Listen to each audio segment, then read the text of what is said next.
지난 한 주간 동안 저희가 인류 역사의 마지막 희망이라는 주제로 한 주간 동안 하나님의 말씀 속에서 아주 핵심적인 교리들을 좀 간추려서 말씀을 드렸습니다. 오늘 마지막 날 6번째 시간에 지구 천년 휴식과 재창조라는 제목으로 말씀을 드리겠습니다. 이 지구 천년 휴식과 재창조는 제가 예언 세미나 할 때에 마지막 시간에 늘 하는 그런 주제입니다. 근데 오늘은 예언 세미나 할 때와는 조금 다른 방법으로 이 주제를 좀 설명을 드리려고 합니다. 내용은 비슷하지만 좀 다른 방법으로 말씀을 드리겠습니다. 우선 이 주제의 제목에 관련된 성경절을 좀 찾아보겠습니다.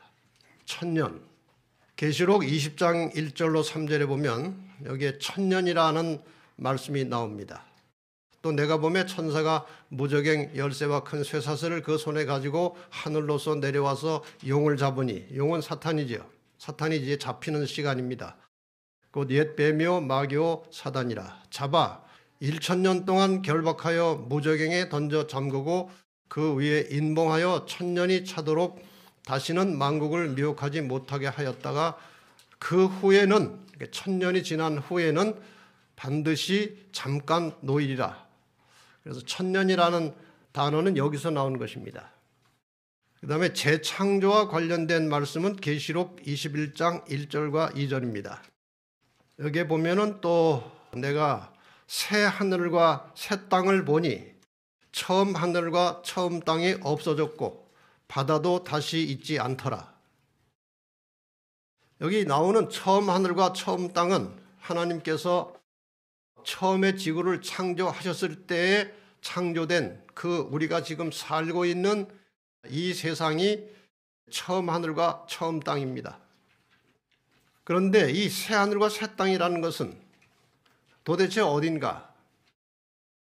이 지구가 새롭게 창조된, 새롭게 만들어진, 재창조된 상태를 말하는 겁니다. 이것이 새 하늘과 새 땅이에요. 이 처음 하늘과 처음 땅이 시작될 때 인류의 역사가 시작된 에덴 동산, 그 위치가 어딘지 잠깐 살펴보겠습니다. 물론 노아 홍수의 대격변이 있었기 때문에 정확한 위치는 잘 알 수 없습니다.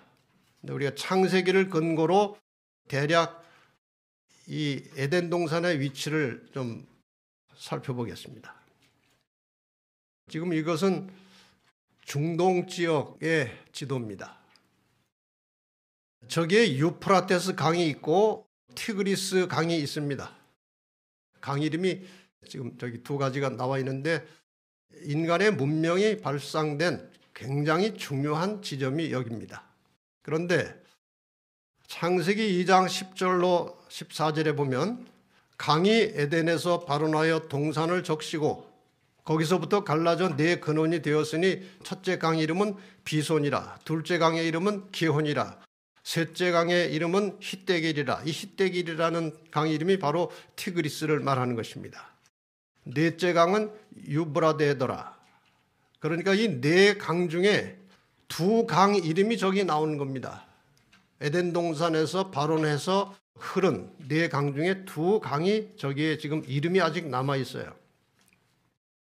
그러니까 하나님께서는 이 지구상에 에덴 동산을 만들어 놓으시고 최초의 사람 아담과 하와를 이제 여기에 살게 하셨습니다. 물론 정확한 지점은 잘 모릅니다만은 대략 이 지역으로 보면 될 것 같습니다.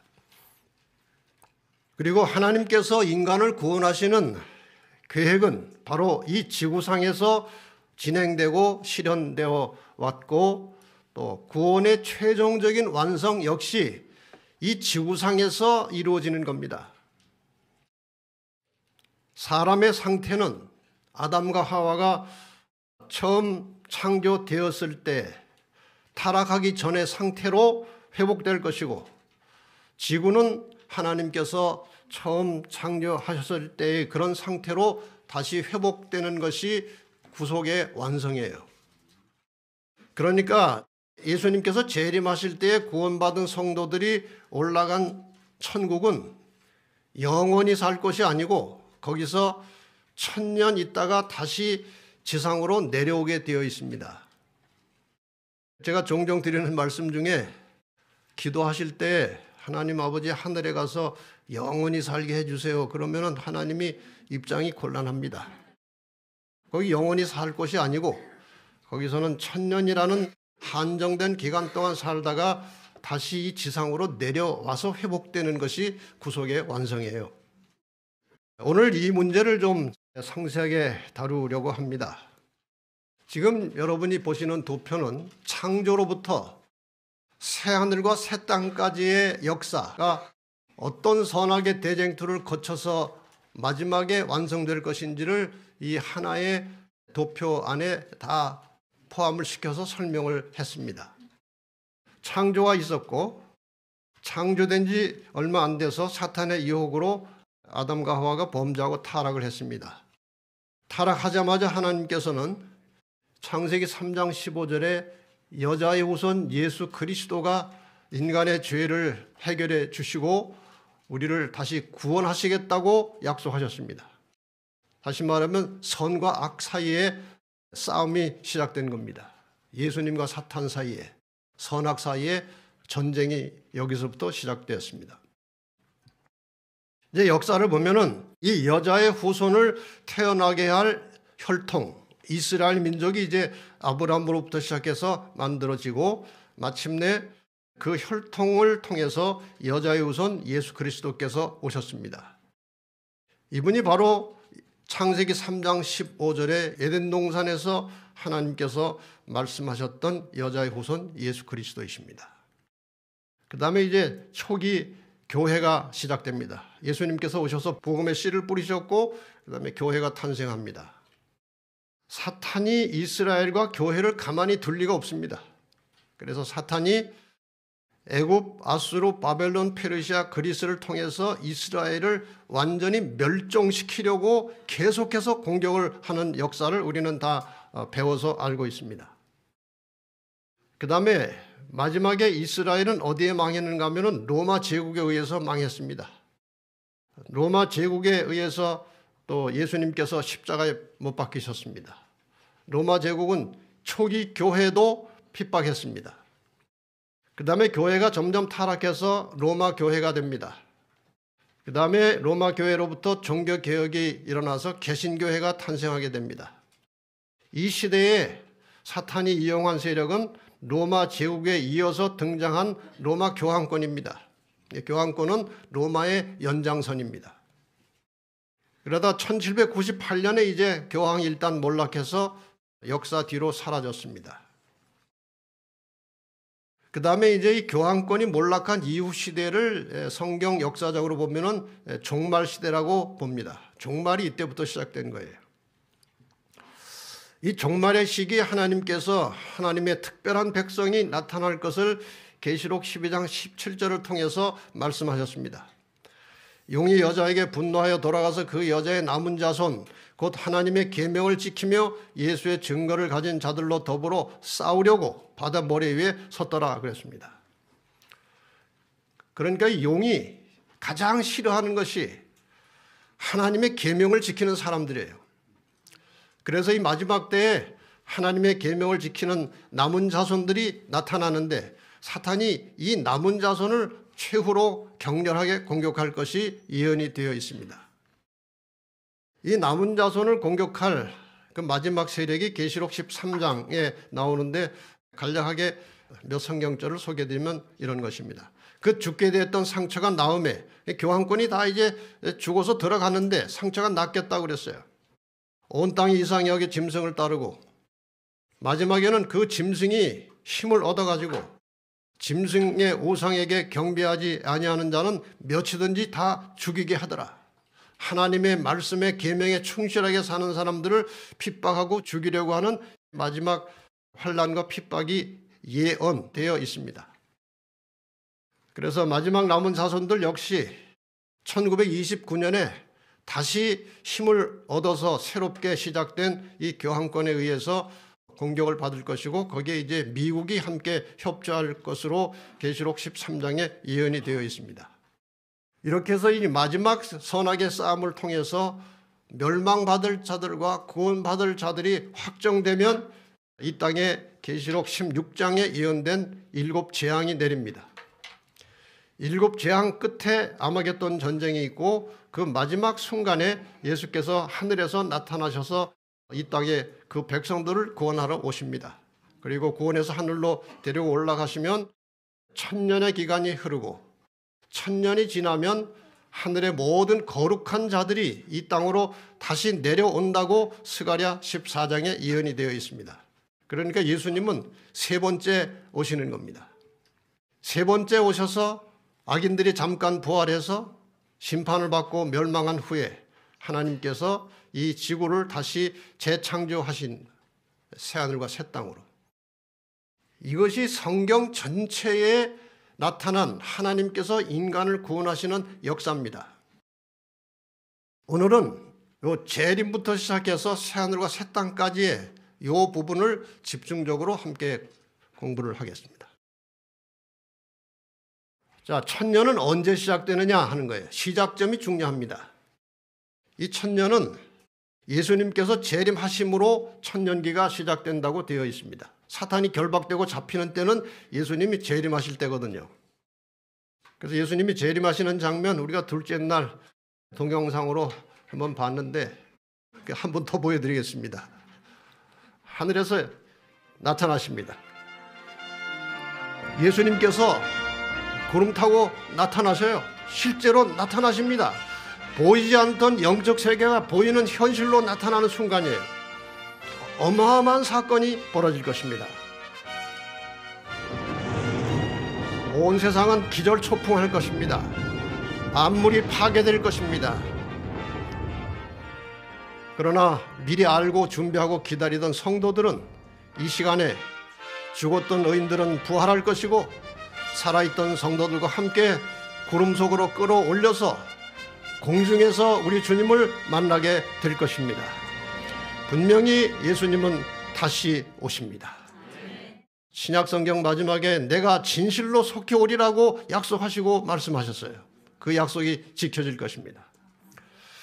예수님께서 재림하실 때 어떤 일이 일어나는지 데살로니가전서 4장에 자세히 나와 있는데 제가 시간 전략으로 해서 간단하게 내용만 말씀드리겠습니다. 첫째로 주님께서 재림하실 때 죽었던 의인들이 변화된 모습으로 부활하여 일어납니다.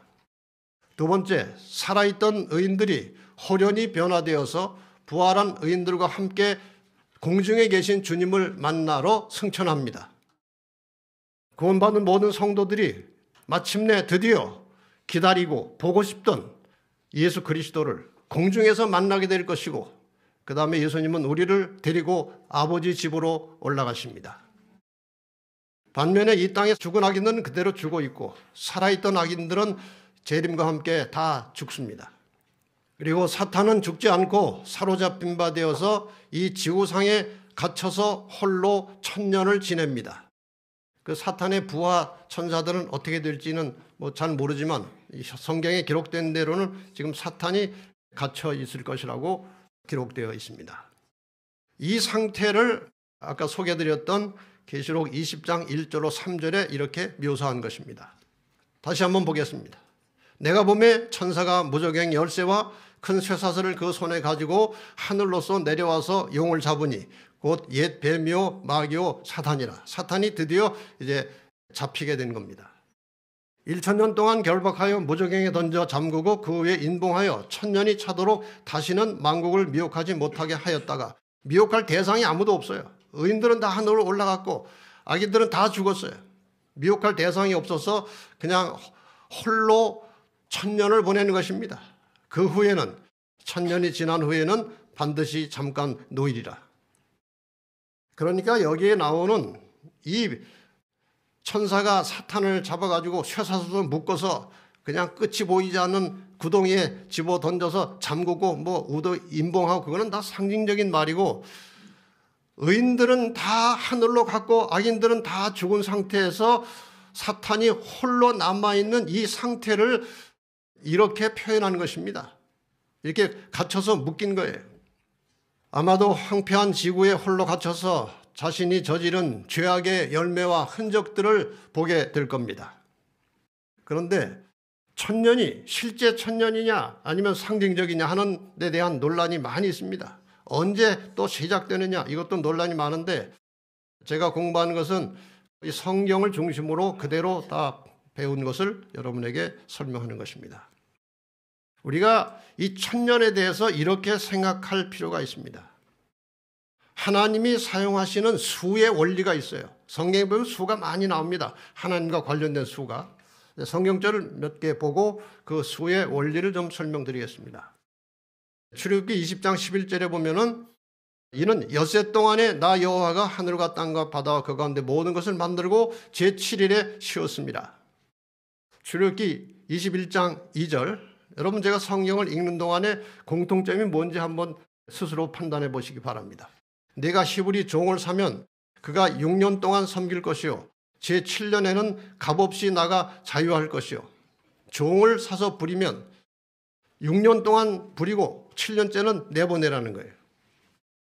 레위기 25장 3절 4절입니다. 너는 6년 동안 그 밭에 파종하며 6년 동안 그 포도원을 다스려 그 열매를 거둘 것이나 제7년에는 땅으로 쉬어 안식하게 할지니 여호와께 대한 안식이라. 땅도 그렇게 계속 부려먹지 말고 6년 동안 농사 짓고 7년째는 땅에게 휴식을 주라는 거예요. 그 다음에 다시 농사 지라는 거예요. 아마 이것이 지켜졌더라면 오늘날 농약 안 주고 비료 안 줘도 잘 됐을 겁니다. 그러나 계속 땅을 썼기 때문에 다 황폐화되어 버렸어요. 여기에 여러분이 공통점을 이미 발견하셨을 것입니다. 하나님께서 인간 나라를 다스리시는 하나님의 6대 1의 시간 원리가 있는 겁니다. 6대 1. 6일간 천지 창조하시고 7일째 쉬셨어요. 6대 1이에요. 6년간 노예를 부리고 7년째 해방시키는 것입니다. 6대 1이에요. 6년간 토지를 경작하고 7년째 땅에 휴식을 주는 것입니다. 이것 역시 6대 1입니다. 성경에 보면은 지구상의 인류의 역사는 지금까지 거의 6,000년입니다. 6대 1의 비율로 하면은 땅에 얼마의 휴식이 필요한가? 1,000년의 휴식이 필요한 거예요. 6,000년 동안 땅을 부려먹었으니까 안식년 안 주고 1,000년의 휴식을 통해서 지구가 완전히 회복되는 그런 역사가 일어날 것이라고 저는 믿습니다. 자, 그러면은 이 6,000년의 인류 역사가 언제 끝났는지는 아무도 모릅니다. 성경의 정확한 연대는 대략 알 뿐이지 잘 몰라요. 그리고 6,000년이 지날 수도 있고 6,000년일 수도 있고 그거는 우리가 깊이 생각할 문제가 아니고 어쨌든 대략 인류 역사 6,000년 후에 1,000년의 휴식이 있는 것은 우리가 공감할 수 있는 부분이에요. 자, 그러면 이 1,000년 기간 동안 하늘에서 어떤 일이 있을 것이냐? 하늘에서 1,000년 동안 구원받은 성도들이 무엇을 할 것이냐에 대하여 계시록 20장에 이렇게 나옵니다. 또 내가 보좌들을 보니 거기에 앉은 자들이 있어 심판하는 권세를 받았더라. 또 내가 보니 예수의 증거와 하나님의 말씀을 인하여 목배임을 받은 자의 영혼들과 또 짐승과 그의 우상에게 경배하지 아니하고 이마와 손에 그의 표를 받지도 아니한 자들이 살아서 그리스도로 더불어 1,000년 동안 왕노릇하니 이는 첫째 부활이라. 첫째 부활을 통해서 구원받은 죽었다가 살아난 의인들과 그리고 살아서 구원받은 짐승과 우상에 경배하지 않은 그 두 무리가 합쳐서 이제 하늘에 올라가는데 심판하는 권세를 받았다고 그랬어요. 그 다음에 계속해서 20장 6절에 보면은 비슷한 말씀이 또 나옵니다. 이 첫째 부활에 참여하는 자들은 복이 있고 거룩하도다. 둘째 사망이 그들을 다스리는 권세가 없고, 여기 첫째 부활이 있다는 것은 둘째 부활이 있다는 것을 전제로 한 겁니다. 둘째 사망이 있다는 것은 첫째 사망이 있다는 것을 전제로 한 것입니다. 둘째 사망이 그들을 다스리는 권세가 없고 도리어 그들이 하나님과 그리스도의 제사장이 되어 1,000년 동안 그리스도로 더불어 왕노릇하리라. 여기 왕노릇한다는 말씀이 또 나옵니다. 한 성경 주석에 이것을 상당히 제대로 잘 해석해 놓은 부분이 있어서 제가 인용을 좀 했습니다. 왕노릇한다는 의미는 다스린다는 의미와 함께 심판을 가리킨다. 옛날에 솔로몬 왕이 심판을 한 것 여러분이 기억하시죠? 중요한 사건은 왕이 직접 심판을 했어요. 성경 시대의 심판, 재판의 일은 왕의 가장 중요한 직무 중 하나였다. 1000년 동안 성도들은 악인의 형벌을 결정하는 심판의 일을 조력하는 것이다. 그런데 사도 바울도 이 문제를 상당히 구체적으로 이렇게 언급을 했습니다. 고린도전서 6장 2절 3절에 보면은 성도가 세상을 판단할 것을 너희가 알지 못하느냐. 우리가 천사를 판단할 것을 너희가 알지 못하느냐. 그러니까 구원받은 성도들이 악한 천사들까지 심판을 하겠다는 것입니다. 그런데 우리가 이 문제를 생각해 볼 필요가 있어요. 심판은 아마 하나님이 이미 다 정확하게 심판을 해 놓으셨을 것입니다. 심판을 했기 때문에 멸망당한 거 아니에요. 그런데 왜 이 구원받은 성도들이 심판을 하느냐 이거예요. 여기에 대해서 우리 본교회 28교리에 상당히 합리적으로 설명을 해놨습니다. 그대가 하늘에 갔을 때 분명히 그곳에 있을 것으로 기대했던 사랑하는 사람들 중에 하나가 거기 없는 것을 상상해 보라. 뭐 이런 상상 여러분이 하시면 안 되겠지만 여러분이 다 가셨는데 죄가 없다는 것을 상상해 보세요. 이상하지 않을까요? 아니 그렇게 뭐 성경 아는 것처럼 뭐 설교도 하고 뭐 이것저것 다니면서 뭘 하고 돌아다니더니 숨어서 뭔 죄를 져가지고 못 왔나? 이렇게 의심스러운 사례가 있을 것입니다. 그런 사례는 그대에게 하나님의 공의에 대하여 의심을 품게 할지도 모른다. 계속 의문인 거예요. 그 김대성 목사가 왜 여기는 못 왔을까? 남한테는 다 가라고 해놓고. 그런 종류의 의심이 바로 죄의 기초가 된다. 그런 의심을 영원히 종식시킴으로 죄가 다시는 생기지 않도록 보장하기 위하여 하나님께서는 이 천년기 심판의 살피는 기간에 그런 의문들에 대하여 대답을 하신다. 그래서 이 심판 기간 동안에 우리가 어떻게 구원을 받았고 모든 사람들은 왜 못 왔는지를 우리 모두가 다 알 수 있고 이해할 수 있도록 하나님께서 낱낱이 다 가르쳐 주시겠다는 것입니다. 그렇게 해야 의심의 여지가 없는 거예요. 그들은 하나님께서 잃어버린 죄인들을 위해서도 참으로 열렬하고 꾸준하게 돌보신 것에 대하여 영원히 만족할 것이다. 모든 사람들을 다 이렇게 살펴보니까 다 그럴 만한 이유가 있는 거예요. 아, 그래서 못 왔구나. 하나님은 정말 그들을 구원하기 위해서 얼마나 많이 애를 쓰시고 노력을 하셨는데 결국 그들이 반역하고 그들이 돌아서서 못 온 것이구나. 하나님은 정말 사랑이시고 공의로우시다 하고 결론을 내리는 겁니다. 그런데 그 1000년 동안 심판만 하고 앉았으면 얼마나 따분하겠습니까? 그럴까요? 아니에요. 리뷰 앤 헤럴드에 엘런 화이트이 기고한 내용 중에 그 궁금증을 해소해주는 굉장히 중요한 귀절이 나옵니다. 하나님의 우주 세계는 이 세상과 하늘에 있는 우리의 집들로만 구성되어 있는 줄로 생각하는 사람들이 많은 것 같다. 그것은 그렇지 않다. 구속함을 받은 사람들은 한 세계에서 다른 세계로 여행할 것이다. 그리고 그들은 대부분의 시간들을 구속의 신비들을 찾아내는 일에 쓸 것이다. 영원 무궁토록 계속해서 이 주제의 내용들이 그들의 마음에 공개될 것이다. 어린 양의 피와 그들의 증거하는 말로 이긴 사람들의 특권들은 상상을 초월하는 것들이다. 여러분, 우리가 구원받아서 하늘에 가면 심판만 하고 앉아있는 게 아니고 다른 세계를 여행하면서 그들과 교제하면서 우리는 하나님의 놀라운 섭리를 배우고 깨닫게 될 것이고 하나님께 찬양하고 영광을 돌릴 것입니다. 그래서 그것이 얼마나 참 흥미있고 재미있고 감사하고 감격스러운지 그 천년이 하루 같다고 말씀하셨어요. 절대로 지겨운 긴 시간이 아니에요. 이렇게 해서 천년이 다 찼습니다. 이제 성경 예언대로 하늘 가족들이 지구로 내려오게 되어 있습니다.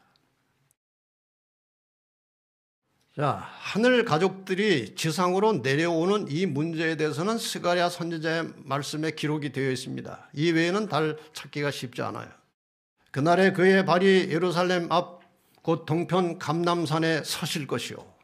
감람산은 그 한가운데가 동서로 갈라져 매우 큰 골짜기가 되어서 산 절반은 북으로 절반은 남으로 옮기고, 예수님께서 재림하실 때는 발이 땅에 닿지 않습니다. 공중에 계십니다. 그런데 이때 천년이 지난 후에 다시 내려오실 때는 발이 땅에 닿는 거예요. 근데 그 다음 말씀이 참 상당히 의미심장합니다. 나의 하나님 여호와께서 임하실 것이요 모든 거룩한 자가 주와 함께 하리라. 그러니까 이 땅에서 구원받아서 하늘에 올라간 성도들과 천사들과 삼위 하나님, 이 모든 거룩한 존재들이 이 지상으로 내려오는 겁니다. 그들만 내려오는 것이 아니고 예루살렘, 예수님께서 제자들에게 내가 너희를 위하여 처소를 예비하러 가노니 할 때 그 처소는 하늘에서 만들어질 새 예루살렘 성을 가리키는 겁니다. 그 예수님께서 준비하신 성도들이 거주하는 새 예루살렘 성도 이 땅으로 내려오는 장면이 기록되어 있어요. 계시록 21장 2절을 보시면 새 예루살렘 성이 내려오는 겁니다. 또 내가 보며 거룩한 성 새 예루살렘이 하나님께로부터 하늘에서 내려오니 그 예비한 것이 신부가 남편을 위하여 단장한 것 같더라. 얼마나 아름답고 얼마나 좋은지 그냥 표현을 신부가 남편 위해서 단장한 것처럼 그렇게 아름답다고 요한이 기록을 해놓았습니다. 예루살렘 성이 내려오는 장면도 똑같지 않겠지만 한번 또 영상으로 좀 보십시다. 거대한 성 예루살렘이 하늘에서 내려오는 것입니다. 이거 지상으로 내려오는 겁니다. 여기에 이제 이 도성의 성도들이 들어가서 살 것입니다. 물론 밖에 이제 또 나와서 살겠지만 1차는 이 도성 안에 다 들어가는 거예요. 이렇게 해서 이 거대한 새 예루살렘 성이 지상에 내려온 겁니다. 우리 본교의 기본 교리에 여기에 대한 이런 설명이 나옵니다. 그리스도께서는 두 가지 목적을 위하여 성도들과 새 예루살렘과 함께 이 땅으로 내려오신다. 그분은 첫째, 천년기 심판의 결정을 집행하심으로 대쟁투를 끝내시고, 이게 무슨 뜻입니까? 천년기 심판에 악인들의 심판이 있었고 그들의 형량이 각자 행위대로 행한 대로 다 정해졌어요. 그들을 일으켜서 이제 각각의 행위대로 심판을 집행하는 것입니다. 하늘에서는 결정을 했고 이제 그것을 이 땅에서 악인들 부활한 후에 집행하는 것입니다.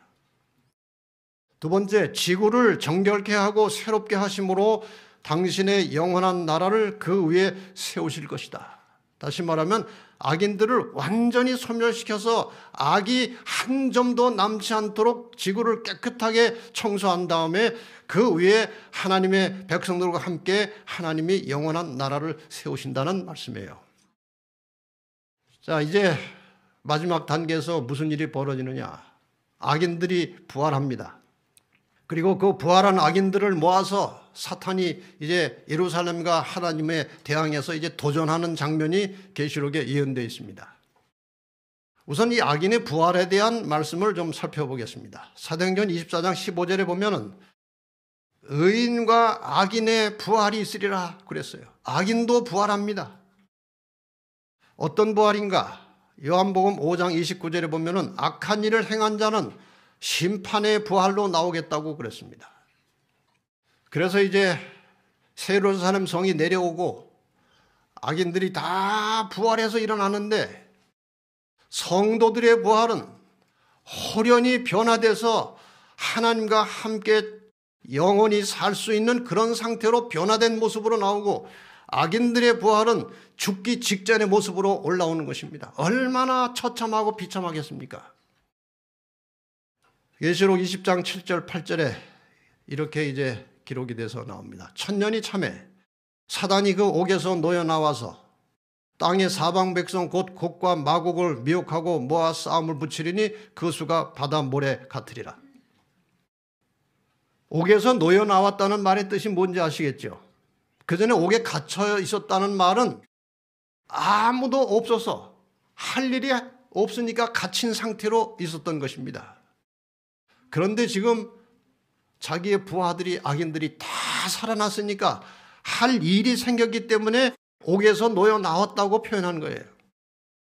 땅의 사방 백성 곧 곡과 마곡을 미혹하고 모아 싸움을 붙이리니 그 수가 바다모래 같으리라.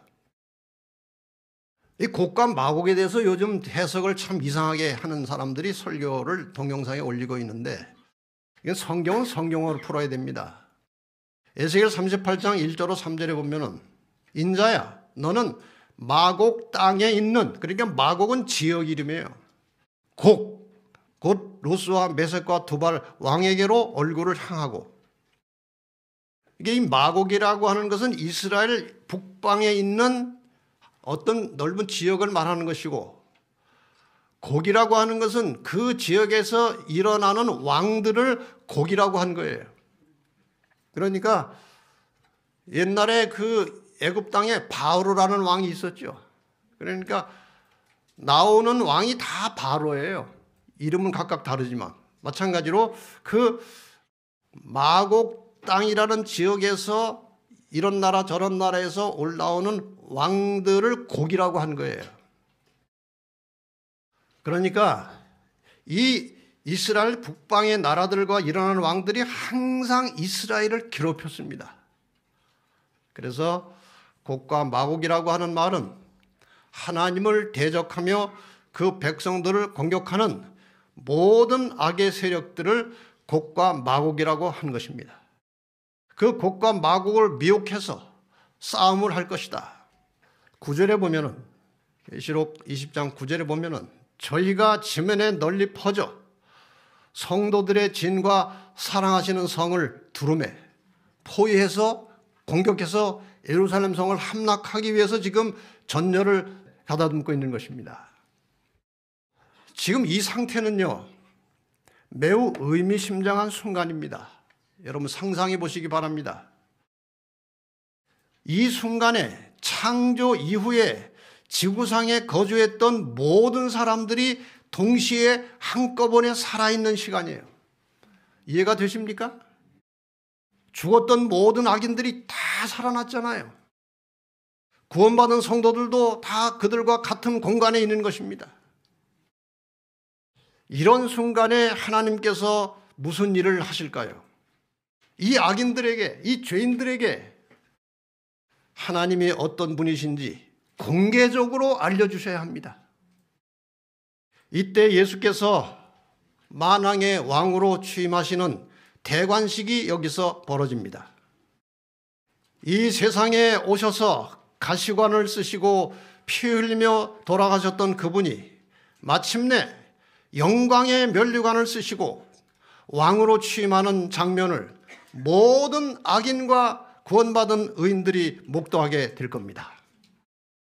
악인들은 그들이 무엇을 잘못했고 왜 멸망해야 하는지 그 이유를 분명히 깨닫게 될 것이고, 그러나 하나님을 원망하지 않고 자신들의 죄와 그들을 잘못 가르친 지도자들을 원망하게 될 겁니다.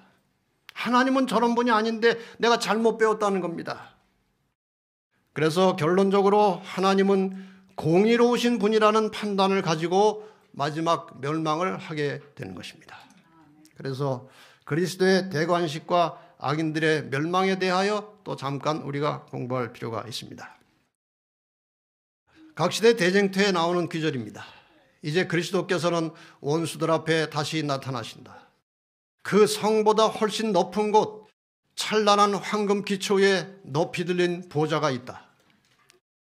그 보좌에 하나님의 아들이 좌정하시고 그분의 나라의 백성들이 그 주위를 둘러싼다. 그리스도의 권능과 위엄은 우리의 말로 표현할 수 없고 붓으로 묘사할 수 없다. 영원한 아버지의 영광이 그분의 아들을 둘러싼다. 하나님의 아들의 마지막 대관식은 하늘과 땅의 모든 거민이 모인 가운데 행해진다. 아까 말씀드렸죠? 아담 하와 창조 이래로 이 지구상에 태어난 모든 인간들이 한꺼번에 모여 있는 공간 속에서 예수 그리스도의 대관식이 행해진다는 것입니다. 이제 만왕의 왕께서는 최고의 위엄과 권세를 가지고 당신의 정부에 반역한 자들에게 선고를 내리시고 하나님의 율법을 범하고 그분의 백성을 박해한 자들에게 판결을 집행하신다. 인류의 역사를 통해서 하나님을 믿는 사람들은 무수하게 많은 박해를 받아왔습니다. 많은 사람들이 목숨을 잃었어요. 하나님 믿는다는 것 때문에 아무 죄 없이 하나님 믿어서 죽은 사람들이 얼마나 많습니까? 이러한 모든 원수들의 박해와 원수들이 하나님을 모독하고 하나님을 거역하고 하나님의 백성들을 죽이고 한 이 모든 것에 대한 마지막 보수가 이때에 일어나는 것입니다. 그러니까 여러분 조금 억울하시더라도 참으시기를 바랍니다. 원수를 갚는 것은 우리에게 있는 것이 아니고 그건 하나님이 해주시는 일입니다. 그러니까 여러분 살다가 아무리 억울해도 원수 갚으려고 생각하지 마시고 그 원수를 위해서 기도하는 신앙을 가지시기를 바랍니다. 하나님이 다 알아서 해주실 것이니까요. 이렇게 해서 이제 이 대관식이 진행되는 동안에 모든 악의 세력들은 아무 소리 못하고 숨죽이고 조용한 가운데서 그 권위 있는 그 위엄 있는 예수님의 대관식의 장면을 보게 될 것입니다. 대관식이 끝났습니다. 다시 또 쳐들어가려고, 그게 악이에요. 그걸 보고도 또 쳐들어가려고 하는 겁니다. 그 순간에 하늘에서 불이 내려와 저희를 소멸하고 각 사람이 자기 행위대로 심판을 받고 사망과 음부도 불못에 던지우니 이것이 둘째 사망 곧 불못이라. 죄의 결과, 죄의 근원, 죄와 관련된 모든 것이 불로 사라졌습니다. 이 우주 안에서 죄 자체가 더 이상 존재하지 않습니다. 더 이상 죄 지을 가능성도 없어졌습니다. 이러한 상태에서 하나님께서 새하늘과 새 땅을 재창조하시는 겁니다. 이제 둘째 사망까지 나왔으니까 첫째 부활, 둘째 부활, 첫째 사망, 둘째 사망에 대해서 좀 설명을 드려도 될 것 같습니다. 정리해서 말씀드리겠습니다. 지금 공부하신 대로 예수님의 재림과 재창조 사이에 천년이 있습니다. 예수님께서 재림하실 때 부활이 있죠. 그것은 의인의 부활이고 천년이 지난 후에 부활은 악인의 부활입니다. 이것이 첫째 부활입니다. 의인의 부활이 첫째 부활이고 악인의 부활이 둘째 부활입니다. 그런데 요한복음 5장 28절 29절에 보면은 선한 일을 행한 자는 생명의 부활로 악한 일을 행한 자는 심판의 부활로 나온다고 말씀하셨어요. 그러니까 첫째 부활은 생명의 부활이고 둘째 부활은 심판의 부활입니다. 첫째 사망은 무엇인가? 예수님 재림 전에 죽은 모든 인간들의 죽음이 첫째 사망이에요. 이건 예외가 없습니다.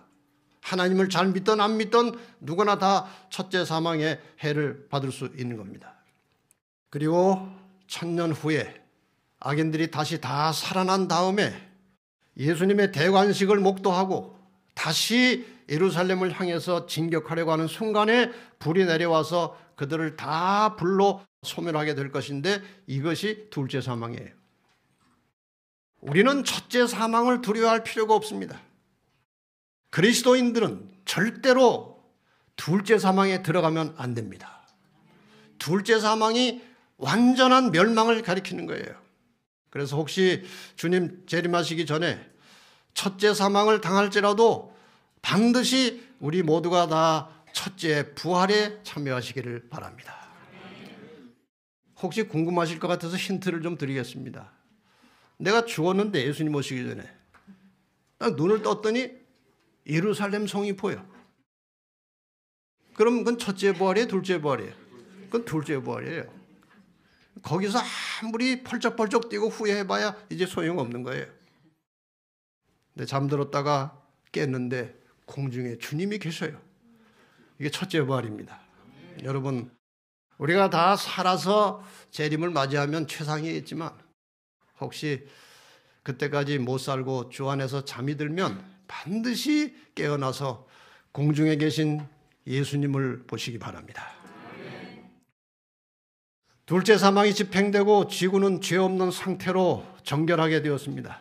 모든 악인들이 유황불로 완전히 멸망한 후에 이 지구의 상태는 처참할 것입니다. 이 상태에서 하나님께서 재창조를 하신 겁니다.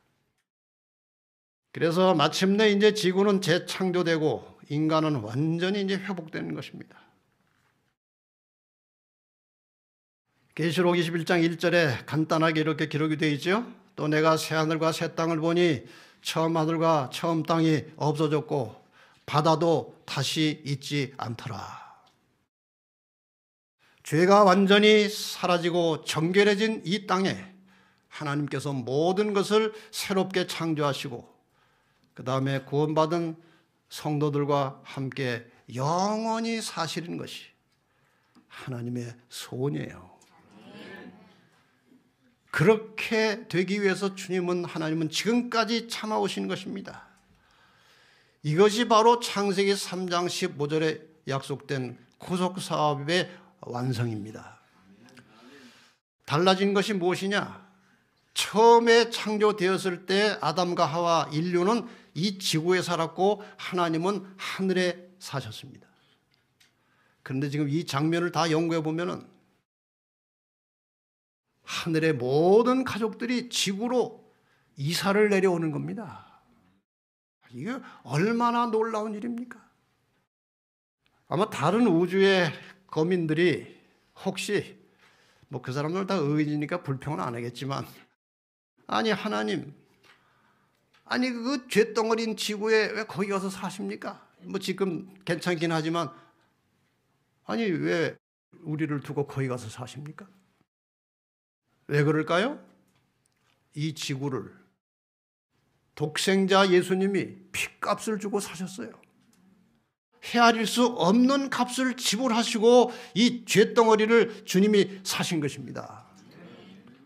그러니까 이 지구라는 작은 이 존재가 객관적으로는 정말 무가치하게 보이지만 하나님께서 보실 때는 어마어마한 가치가 있는 것입니다. 자기 아들의 생명을 주고 바꾼 지구예요. 그러니까 얼마든지 하나님께서는 여기에서 사실 명분이 있는 거예요. 드디어 이 땅에 내려온 하나님의 보좌에서 음성이 들립니다. 계시록 21장 3절 4절 우리 같이 읽겠습니다. 시작. 내가 들으니 보좌에서 큰 음성이 나서 가로되 보라 하나님의 장막이 사람들과 함께 있음에 하나님이 저희와 함께 거하시리니 저희는 하나님의 백성이 되고 하나님은 친히 저희와 함께 계셔서 모든 눈물을 그 눈에서 씻기심에 다시 사망이 없고 애통하는 것이나 곡하는 것이나 아픈 것이 다시 있지 아니하리니 처음 것들이 다 지나갔음이로라. 이게 하나님의 보좌에서 들려오는 소리예요. 다시 5절로 7절에 이렇게 말씀하십니다. 보좌에 앉으신 이가 가라사대 보라 내가 만물을 새롭게 하노라. 또 가라사대 이 말은 신이시라고 참되니 기록하라 하시고 또 내게 말씀하시되 이루었도다. 나는 알파와 오메가요 처음과 나중이라. 내가 생명수 샘물로 목마른 자에게 값없이 주리니 이기는 자는 이것들을 유업으로 얻으리라. 나는 저의 하나님이 되고 그는 내 아들이 되리라. 아멘. 여러분 이기는 자라고 하는 말씀을 주시해 보시기 바랍니다. 이기는 자들이라는 말을 주목해 보시기 바랍니다. 이 죄악 세상에서 사는 동안에 어떤 시련과 시험과 고통이 있을지라도 성령의 능력을 힘입어서 모든 죄를 극복하고 마침내 이기는 성도들이 되시기를 바랍니다. 이제 이 말씀 하나 보겠습니다. 각시대의 대쟁투 678입니다. 대쟁투는 끝났다. 죄와 죄인들은 없어졌다. 온 우주는 깨끗해졌다. 오직 조화와 기쁨의 맥박만이 온 우주의 만물을 통하여 고동한다. 생명과 빛과 환희가 만물을 창조하신 분에게서 끝없이 넓은 우주로 퍼져 나간다. 가장 작은 원자로부터 가장 큰 세계에 이르기까지 만물은 생물계와 무생물계를 막론하고 조금 더 흠이 없는 아름다움과 완전한 기쁨으로 하나님은 사랑이라고 선포한다. 제가 마지막으로 이 장면은 늘 보시는 재림 장면이고 이 사진을 하나 가지고 왔습니다. 여러분에게 아주 친숙한 사진이죠. 뭐예요? 백미러예요. 근데 저기 우리나라 말로는 이제 뭐 사물이 보이는 것보다는 가깝다고 그렇게 돼 있죠. 그래서 거울 속의 물체는 거울에 보이는 것보다 가깝다. 사실 우리 그 자동차에 있는 번역은 조금 그래요. 사물보다 물체가 더 가까운 말이에요. 거울 속의 물체는 거울에 보이는 것보다 가깝다. 근데 지금 저 거울에는 뭐가 있습니까? 재림이 있어요. 그래서 이걸 보고 적용해서 한번 이런 말을 만들어 본 겁니다. 예수의 재림은 우리의 생각보다 더 빠르게 올 것이다. 여러분, 앞으로 우리의 모든 삶의 초점을 예수님의 재림에 맞춰 두시기를 바랍니다. 나의 말과 나의 삶이 재림과 무슨 관련이 있는지, 내가 재림을 준비하는데 지금 나의 삶이 하나님의 뜻에 적절한지 아닌지 늘 그것을 살펴서 앞으로 우리의 얼마 남지 않은 세상 혹은 얼마 남지 않은 우리의 인생살이 모든 초점을 예수님의 재림에 맞춰두고 그날을 애타게 기다리고 준비하며 하나님 만나게 될 날을 기쁨으로 기다리며 사시며 전진하시는 성도들이 되시기를 바라면서 말씀을 마치겠습니다.